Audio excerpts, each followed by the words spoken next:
Hello दोस्तों, कैसे हैं आप लोग। आई होप कि आप लोग बहुत ही अच्छे होंगे। तो फ्रेंड, हमारी आज की इस कहानी का नाम है परछाई। तो तो अगर चैनल पहली बार आए तो प्लीज़ मेरे चैनल को जल्दी से सब्सक्राइब कीजिए। कौन संभालेगा ऐसी औलाद को, इससे तो अच्छा है तो बेऔलाद ही रहती। अनामिका की सास ने अपने माथा पीटते हुए कहा, इसे किसी अनाथ आश्रम में दे दे। अनामिका की बड़ी ननद बोली, ये मेरी बेटी है, चाहे जैसी भी है, इसे मैं पालूंगी। अनामिका ने अपनी नन्ही सी जान को अपने सीने से लगाते हुए कहा, अनामिका तुम पागल हो गई हो क्या।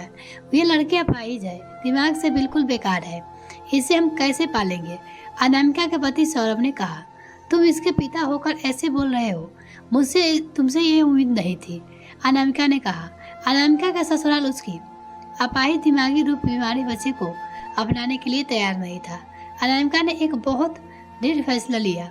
उसने सौरभ को और उसके घर को छोड़ दिया और अपनी बच्ची को लेकर दूसरे शहर में चली गई। उसके लिए आगे की जिंदगी बिल्कुल आसान नहीं थी।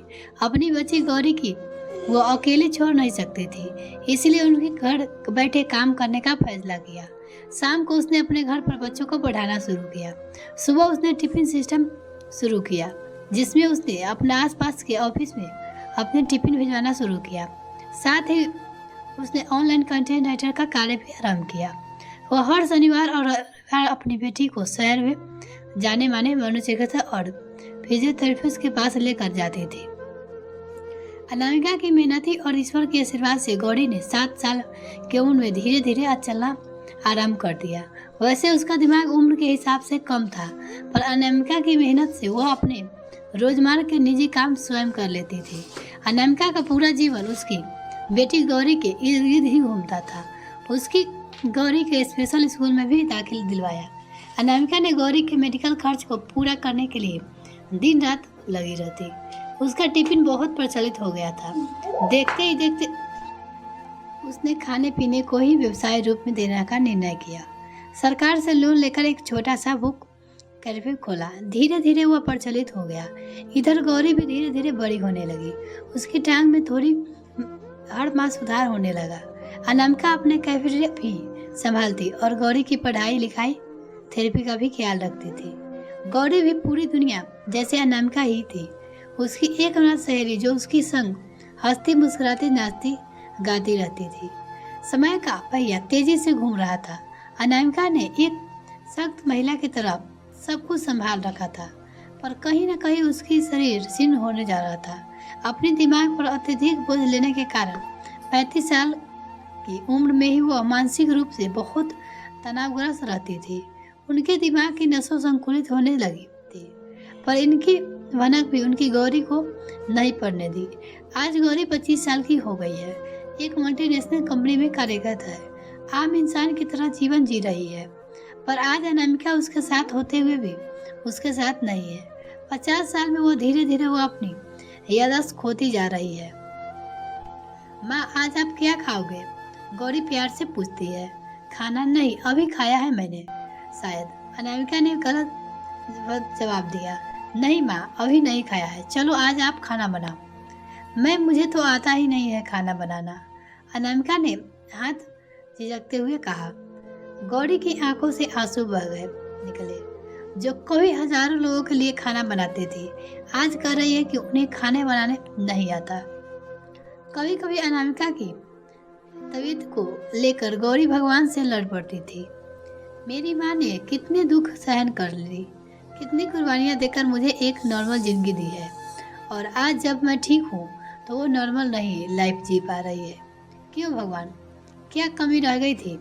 पर मैं भी हार नहीं मानूंगी। माँ को लेकर उनकी नॉर्मल जिंदगी लौटा कर रहूंगी, जहाँ वो कुछ पल सुकून, सुख और शांति से गुजार सके। मैं उनकी परछाई बनकर हमेशा उनके साथ खड़ी रहूंगी। गौरी ने ठान लिया था कि वो अपनी माँ को कुछ नहीं होने देगी। उसने दिन रात एक करके अपनी माँ को देखभाल की।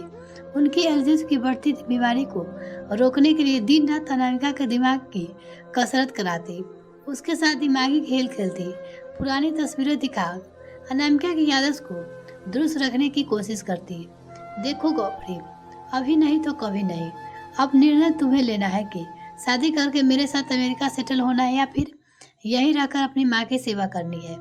एक खूबसूरत जिंदगी तुम्हारे इंतजार कर रही है। माँ को किसी अच्छे हॉस्पिटल में एडमिट कर दो। और समय पर फीस भरती रहो। अपना भविष्य क्यों खराब कर रही हो? गौरी के प्रेमी प्रतीक ने कहा, मेरी जिंदगी तो वही है प्रतीक, जहाँ मेरी माँ है। उनके बिना जीवन में मैं सोच भी नहीं सकती हूँ। आज मैं जो कुछ भी हूँ उनकी मेहनत की वजह से हूँ। मैं अपनी माँ की परछाई बनकर उनके साथ पूरी जिंदगी रहूंगी। तुम जाओ और जियो अपनी जिंदगी। भगवान ना करे कभी तुम पर ऐसा वक्त आए, क्योंकि तुम्हारी औलाद तुम्हारी की तरह खुदगर्ज होगी, इसकी मैं गारंटी लेती हूँ। गुड बाय प्रतीक। गौरी उठ के वहाँ से चली गई। अपनी माँ को ठीक रखने के लिए गौरी हर संभव प्रयास करती रही थी। नियमित दवाइयाँ और गौरी की प्यार भरी देखभाल से अनामिका धीरे धीरे ठीक होने लगी। अब वो बहुत हद तक एक नॉर्मल जिंदगी जी रही थी। आज वो दोनों एक दूसरे के साथ एक दूसरे की शक्ति बनकर रहती है। एक दूसरे के हर दुख तकलीफ में एक दूसरे का साथ देती है। अनामिका ने अपना पूरा जीवन गौरी को ठीक करने में निकाल दिया और अब गौरी ने भी अनामिका की परछाई बनकर उसके जीवन के अंतिम पड़ाव तक उसके साथ रहने की कसम खाई है। माँ और बेटी का रिश्ता जीवन में हर रिश्ते से बड़ा होता है, क्योंकि इस रिश्ते में गिले शिकवे मन मुटाव हो ही नहीं सकते, क्योंकि ये रिश्ता दिल से दिल का रिश्ता होता है। मिलते हैं फिर नेक्स्ट वीडियो फ्रेंड, तब तक के लिए bye. Thanks for watching this video. तो अगर चैनल को अभी तक सब्सक्राइब नहीं किए तो प्लीज मेरे चैनल को जल्दी से सब्सक्राइब कीजिए।